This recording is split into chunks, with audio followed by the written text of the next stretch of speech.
What's up, guys? Tim Halstead here. Hey, welcome back to Pro Stock Mania. This baby right here got me over 1,000 subscribers. And I appreciate those guys who subscribed and who's been subscribed since I started doing this a few years ago. Maybe 2 years ago. I lose track of time. I've had a YouTube channel, I don't know, since like 2009, actually. But never really did much with it until a couple years ago. Actually, with pulling this motor out here at that time.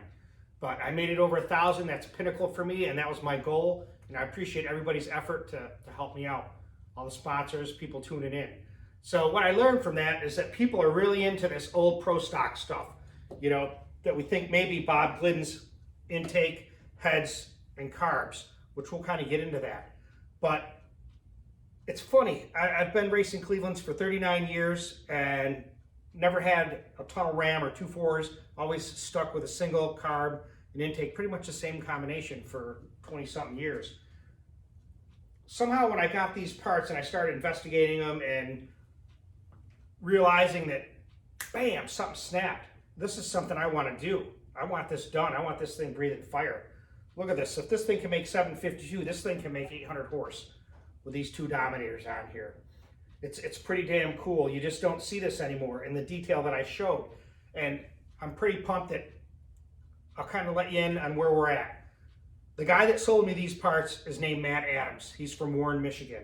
Now, he bought these parts in 1996 from a body shop. They sat underneath a shelf for years. The car was there. I got a text that he texted me back when I asked him more questions about it. He's trying to find me the cam specs. But this was a 331 D-stroke Cleveland. And it came out of a Fairmont. I said he thought it was yellow.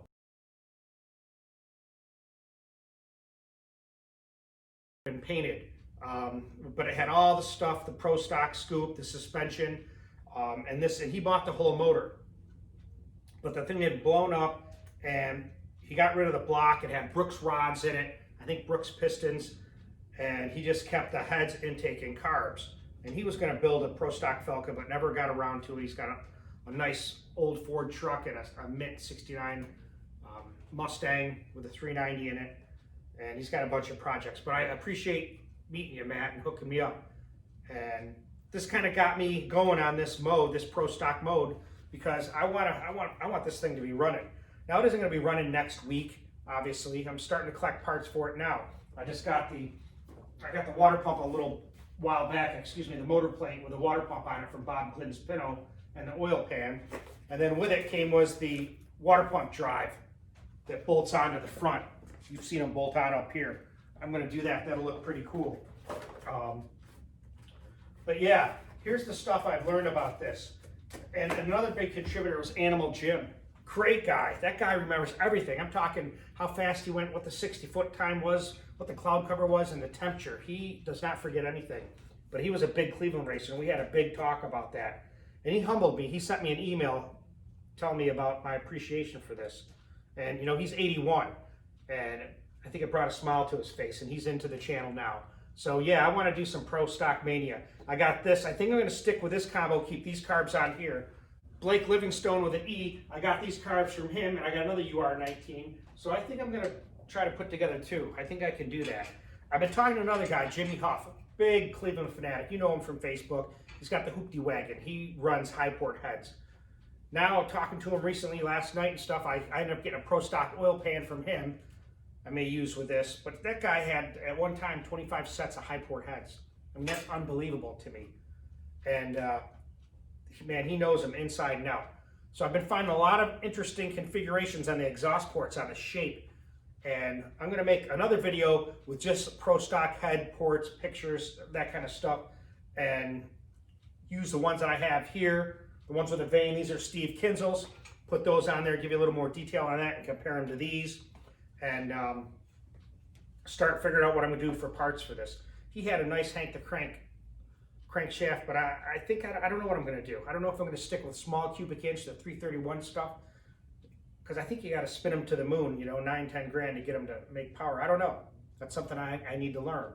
Or am I going to go with something like a 385, you know, 383, 377? I don't know yet. That's stuff I got to investigate. Talk to some people that have a lot more experience than I do. But I kind of got back in the game with this. This is the first time I've had the cover off this motor in probably a couple months, because I kind of got onto this trend, and it's hard to balance everything, but I'm trying to keep it all together. My wife thinks I'm crazy, but I appreciate you subscribing and sharing, Andrea. And I appreciate my kids. They gave me a great Father's Day. I should speak about that. They gave me this great card here and said we stick together like Legos. And in it, they had a jar with Legos on it with different activities that we like to do. Collect bugs, play Barbie, stuff like that. So I love that. Thanks, girls. And Elena made me this. Dad, you're hot like lava. It's nice. Probably when I'm angry, I'm hot like lava. I'm not sure what she means by that, but it's good. But back to the Pro Stock deal. So that's a project that I'm going to start working on. I'd already talked about the XC block, and that kind of brings me to another point that I bought a block off Todd Fuchs from 351cleveland.net. He's on Facebook. That's a 68 Cleveland ASK block. Now that's a dry sump motor or an external wet sump. So I may do something with that and this combination here. That'd be kind of unique. And to go back to whose intake and carbs and heads are these? Well, we know that I found out that the number on these heads is what? CHA, it's right back here, 7529. So CHA now I know is Cylinder Heads of America. They did a lot of testing for OEM companies, AMC, Chrysler, Ford, GM. A guy from Down Under sent me information on that about CHA and sent me a lot of Pro Stock pictures. John Sutton, thanks for that, from Down Under. Appreciate all you guys from Australia tuning in, getting into this scene. But back to the intake. So I can't say that it's not Bob Glidden's, Dyno Don, Jack Roush. We can't say yet, but I would like to find out. If we knew those numbers, if we had records of those, we could find out through that part number. Here's the other thing I'll show you. Here's an interesting thing that I've seen. Now here's Bob Glidden's motor. Let me grab both of these. And then you can start seeing. I've been doing a lot of investigating. But here's a motor here. I can't remember which car this is from. Someone may know. I want to say it's the Fairmont, but I don't know. I don't know off the top of my head. I can look and find out. But if you see it, the UR19 has the same thing. Where they build this part out, the whole sides of these ports have been welded or epoxied out so they can port them straight. Because you saw the previous video, when you look down this intake, man, it looks straight as an arrow. They had to get rid of this angle in here. And you can see Bob Glidden did the same thing. Welded the plenum to the intake itself. But his is on the correct way. You can see the ear for the throttle linkage or whatever it is. Whereas this one here, the throttle, the ear is over on this side. Back on this side. So they flipped this around. We had talked about that. That's something pretty common. I have a lot of pictures that I've been collecting that I'm going to put in the next video with a lot of in-depth Bob Glidden type stuff. Dyno Don. I have a picture of Bob Glidden doing his own heads, heating them up in the oven so he can braise them. That brings me to a point that the Animal Jim sent me a letter telling me how enthusiastic he was about this whole video. Brings back a lot of memories, like I said before. And he was telling me about buying heads from Jack Roush. That's where he got a lot of his parts. And when I saw some parts, and I'll put this clip up of the Tijuana Taxi close up. If you look at that picture I put up there, it's going to be black and white, I think, but you can see that plenum's cut out, just like this. One, it helps for the distributor fit in there, but two, if you look at inside, it helps straighten out that port, and I think that's a big deal right there. So I'm interested to see how this is going to all work out. Wanted to give a shout out to Dustin Cottrell. I got those velocity stacks for him. I always love those things. I'd love to see them on like a Maverick with a Boss 429 with those sticking out of there. I think there was one in a Hot Rod magazine at one time that's burned into my brain. But I picked those up. Those are pretty cool. I want to give a welcome to Smith Brothers Push Rods. I've mentioned them before. Jeff at Smith Brothers. If you need anything, you call them up and ask them. Those guys are there to help you. Any sponsors that I have, call them up if you need help. But he hooked me up with the push rods here. I got 8 500s and 8 450s. And these are, I think, the 145 wall. And these are ready to go. They're 3/8 but 145 wall. So I'm ready to start making these videos again. Like I said, I lost all the videos I had before, the piston and valve clearance, mid-lift theory. and cam timing, so I'm going to redo those. I get stressed at times thinking, oh, I got to get done, I got to get racing, and with the COVID virus, I kind of just gave up. You know, with Norwalk not being open, I'm in no hurry. And I've learned a lot in the last couple months that have changed my program. Like I said, things change in a heartbeat. So I will make those videos, we'll have those out. I will start working on this thing and getting some other parts sourced for it. I got the push rod so we can finish that, like I said before. I also want to give a shout out to Paul Adamatis. We know him from Facebook. He's got a Mustang and he builds C4s, other transmissions too. But I'll tell you how it started. Basically, Jim Paquette and I started talking. He's a big tranny guy from way back. He said he was rebuilding them since '53. His brother's Ray that has a Thunderbolt. He had a Thunderbolt too, but sold it. He kind of lives in Florida, but he's been watching my channel and he said, look, I want to help you out with your transmission. He saw a couple things and asked me a few questions on the rollarization, and there's a few things I can change, and he's going to help me do that. I'm also going to switch valve bodies, and that's where Paul Adamatis comes in. The valve body I got is just not quick enough, he said. You can pick up a big difference with changing to his valve body that Paul Adamatis makes now. So I'm going to switch to that. We got some plans going with that, so I'm pulling the transmission out. I also want to take the axles out. I want to go with 5/8 studs. I've been racing 1/2 inch at this point, and those have been in there since 2005. I worry about things like that breaking. You start making horsepower. If this thing comes up with what it's supposed to, which Darren said it could be close to 10%, it was making 752 at 7,600, you do the math. So we could figure that out. I don't want to break anything.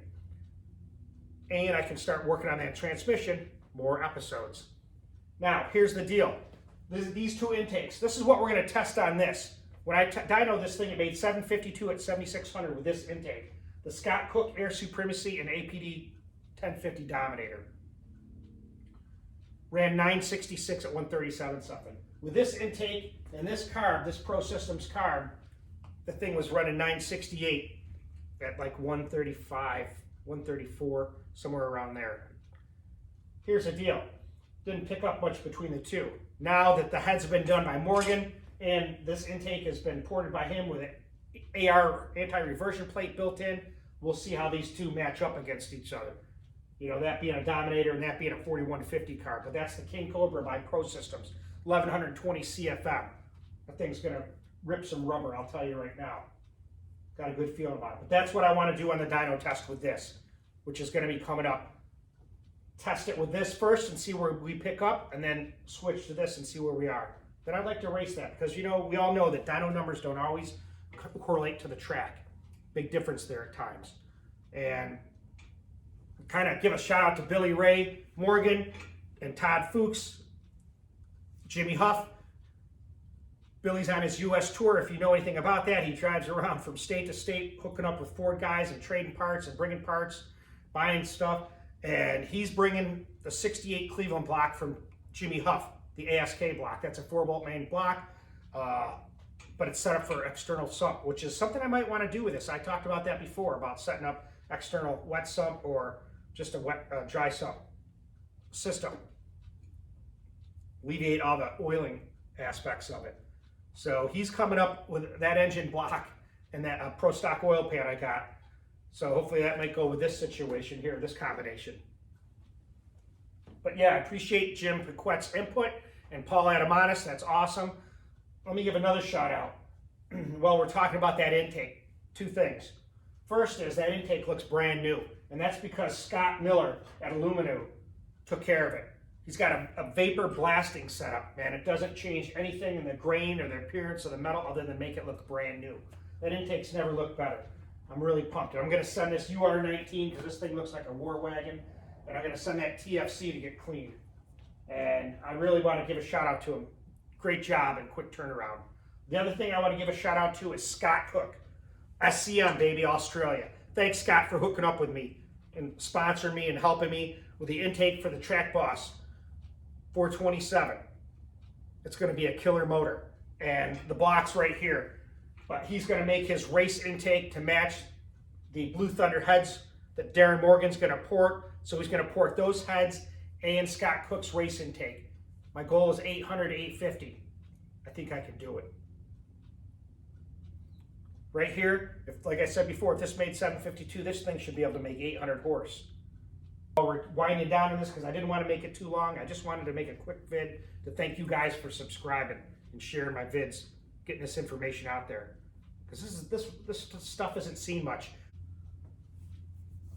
Although I hooked up with Dave on Dyno, he has the red Mustang called Quarter Horse 2. I remember him from the old days back in 2005 or 3-ish, somewhere in that range, with the old forums when we always just type up replies back and forth. So hard to post pictures.